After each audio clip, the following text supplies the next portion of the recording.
जय श्री राम भक्तों। सती बिहस कैलाश तब अधिक सोच मन मां, मरम न कोई जानऊ कुछ जुग सम दिवस शिराहि, मंगल भवन अमंगल हारी रवौ सुदशरथ अजिर बिहारी। तब सती जी ने कैलाश पर रहने लगी। उनके मन में बड़ा दुख था। इस रहस्य का कोई कुछ भी नहीं जानता था। उनका एक एक दिन युग के समान बीत रहा था। निव नव सोच सती और भारा, कब जाओ दुख सागर पारा। मैं जो कीन रघुपति अपमाना, पुनिपति बचन मृषा कर जाना। सती जी के हृदय में नित्य नया और भारी सोच हो रहा था कि मैं इस दुख समुद्र के पार कब जाऊंगी। मैंने जो श्री रघुनाथ जी का अपमान किया है और फिर पति के वचन को झूठा जाना, सो फल मोह विधाता दीना। जो कुछ उचित रहा सोई कीना, अब विदेश बूझई नहीं तो ये शंकर विमुख जीवावश मोही। उसका फल विधाता ने मुझको दिया है। जो उचित था वह किया, परंतु हे विधाता अब तुझे यह उचित नहीं है जो शंकर विमुख होने पर भी मुझे जिला रहा है। कह न जाए कुछ हृदय गलानी, मन मोह रामई सुमर शयानी। जो प्रभु दीन दयाल कहावा, आरती हरण वेद जस गावा। सती के हृदय में गलानी कुछ कही नहीं जाती। बुद्धिमती सती ने मन ही में श्री राम जी को स्मरण किया और कहा, हे प्रभु, यदि आप दीन दयाल कहलाते हो और वेदों ने आपको यह यश गाया है कि आप दुखों के हरने वाले हैं, तो मैं विनय करऊं कर जोरी। छूटई बेग देह यह मोरी, जो मोरे शिव चरण शने हो। मन क्रम बचन सत्य व्रत हूँ। तो मैं हाथ जोड़कर विनती करती हूँ कि मेरे यह देह जल्द छूट जाएगी। यदि मेरा शिव जी के चरणों में प्रेम है और मेरा यह प्रेम का व्रत मन वचन और कर्म आचरण से सत्य है, तो समदर्शी सुनो प्रभु, करो सो बेग उपाय। होए मरण जे बिनहि श्रम, दुख इस विपत्ति बिहाय।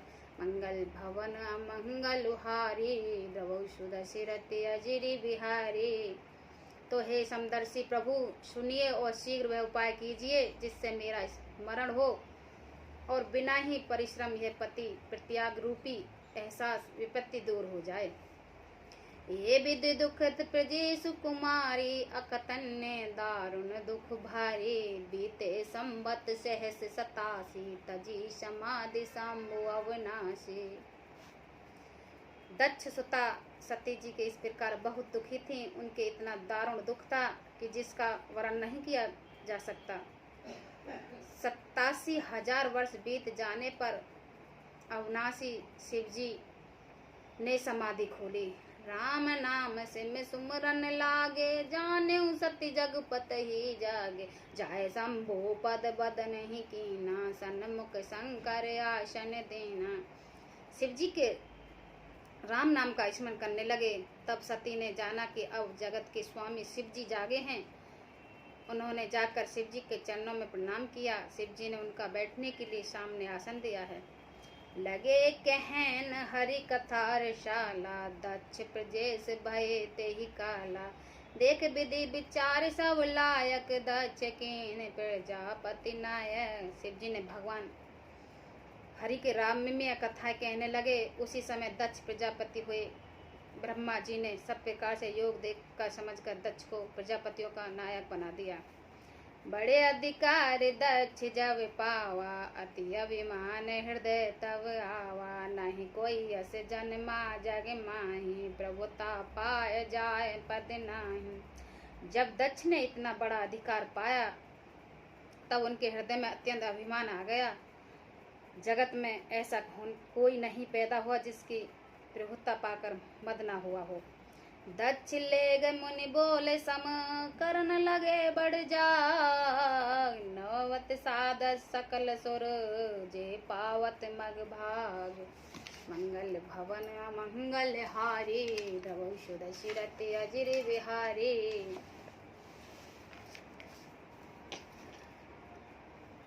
दक्ष ने सब मुनियों को बुला लिया है और बड़े यज्ञ करने लगे।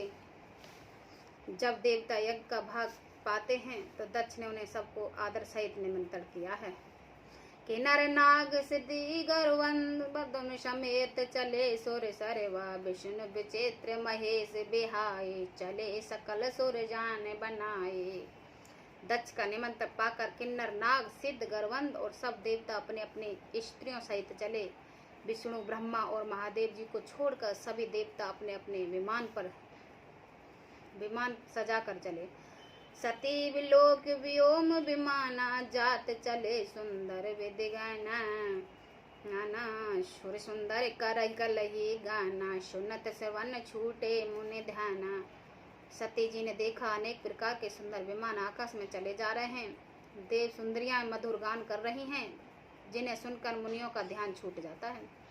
पूछे तब शिव कहो बखाने पिता जग मुनि कहो हर्षाने जो महेश मोय आयुष देना कुछ दिन जाए रहो मिस यहाँ। सती जी ने विमान में देवताओं को जाकर जाने का कारण पूछा। तब शिव जी ने सब बात बतलाई। पिता के यज्ञ की बात सुनकर सती कुछ प्रसन्न हुई और सोचने लगी कि यदि महादेव जी मुझे आज्ञा दें तो मैं इस बहाने कुछ दिन पिता के घर जाकर रहूं।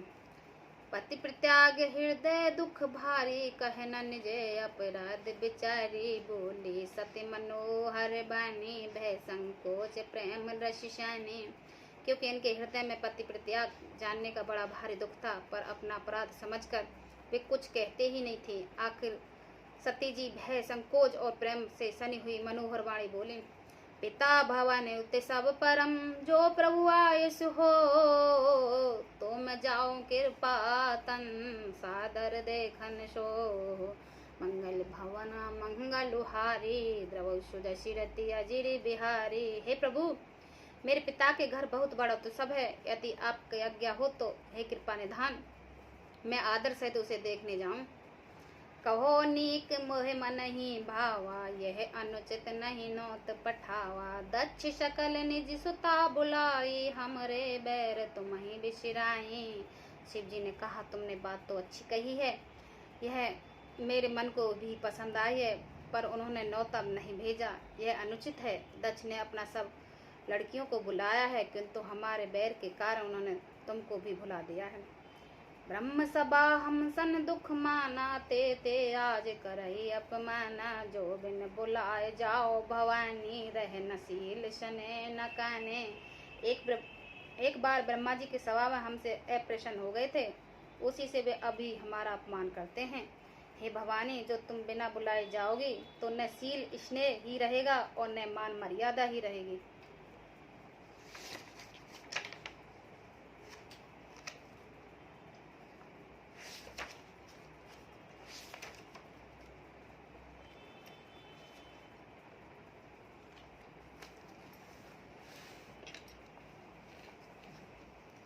जत मित्र प्रभु पित गिरह गेहा जाओ बिन बुलाए न संदेहा तत्पि क्रोध मानई जेह कोई तहाँ गए कल्याण नहीं होई।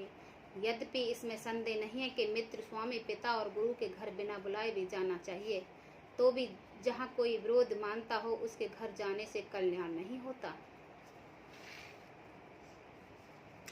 भांति अनेक शंभु समझावा भावे बस न ज्ञान उरे आवा कहे प्रभु जाओ को जो बिना बुलाए नहीं भली भात हमारे भाई।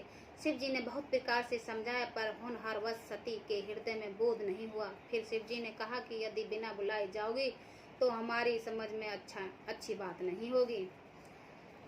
कहे देख हर जतन बहु रहा न दक्ष कुमार दिए मुख गण संग तव विदा कीन त्रिपुरार मंगल भवन अमंगल हारी द्रवौ सुदशिरति अजिर बिहारी। शिव जी ने बहुत प्रकार से कहकर देख लिया, किंतु जब सती किसी प्रकार भी नहीं रुकी तब त्रिपुरारु महादेव जी ने अपना मुख गणों को साथ देखकर उनके विदा कर दिया।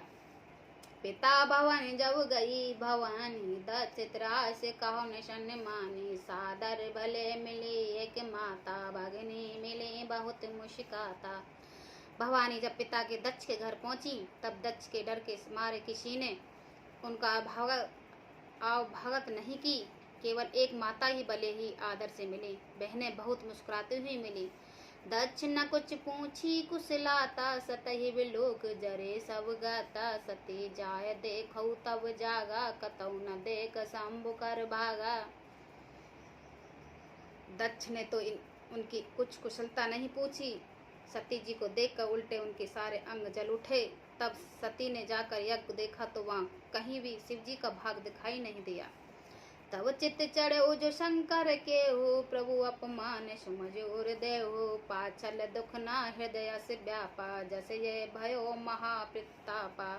तब शिव जी ने जो कहा था वह उनके समझ में आया। स्वामी का अपमान समझकर सती का हृदय जल उठा है। पिछला प्रत्याग दुख उनके हृदय में उत्पन्न नहीं व्यापा था, जितना वह दुख इस समय पति अपमान के कारण हुआ।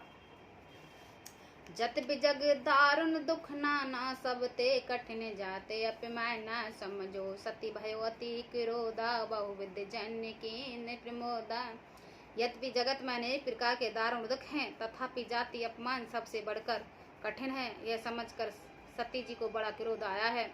माता ने उन्हें बहुत प्रकार से समझाया बुझाया।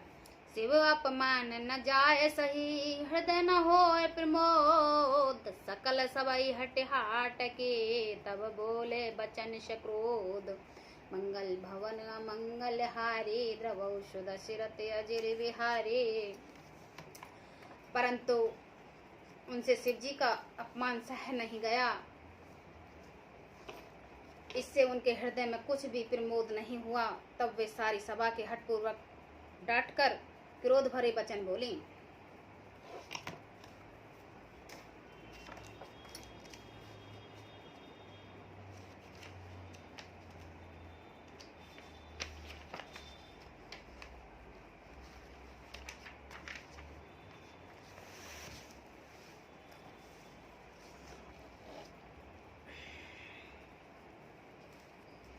सुनो सभासद सकल मुनिंदा, की नहीं सुने जिन शंकर निंदा। सो फल तुमहु तुरंत लेव सब काहो, भले बात पछताव पिता हो। हे सभासदो और सब मुनिवरों, सुनो, जिन लोगों ने यह शिव जी का निंदा की है, यह सुनी है, उनके सब उसका फल तुरंत ही मिलेगा, और मेरा पिता दक्ष भी भली भांति पछताएंगे।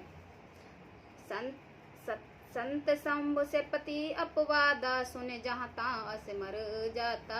काटई तास जीव जो बसाई, सरवन मोदते चलई पराई। जहाँ संत शिव जी और लक्ष्मीपति श्री विष्णु भगवान की निंदा सुनी जाए, वहाँ ऐसा मर्यादा है कि यदि अपना बस चले तो उस निंदा करने वाले की जीव काट ले, और नहीं तो कान मूंद कर वहाँ से भाग जाए। जगतम्मा महेश पुरारी, जगत जनक सबके हितकारी। पिता मंद मति निंदक तेहि, दक्ष शुक्र संभव यह देहि। त्रिपुरारी दित्य को मानने वाले भगवान महेश्वर संपूर्ण जगत के आत्मा हैं। वे जगत पिता हैं और सबका हित करने वाले हैं। मेरा मंद बुद्धि पिता उनकी निंदा करता है, और मेरा यह शरीर दक्ष के ही वीर्य से उत्पन्न हुआ है। तजय तुरंत देहे तेहि हेतु, उर्धरि चंद्र में लोक वृष केतु।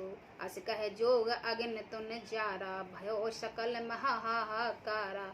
इसलिए चंद्रमा को ललाट पर धारण करने वाले वृष केतु, शिव जी को हृदय में धारण करके मैं इस शरीर को तुरंत त्याग दूंगी।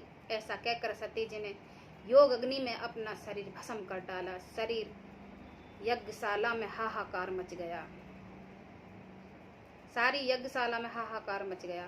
सती मरण सुने शंभुगन, लगे कर्ण मख खीस। जग विध्वंस बिलोक प्रभु, रक्षा कीन मुनीस। मंगल भवन अमंगल हारी, द्रवौ सुध सिरत अजिर विहारी। सती का मरण सुनकर शिव जी के गण यज्ञ विध्वंस करने लगे।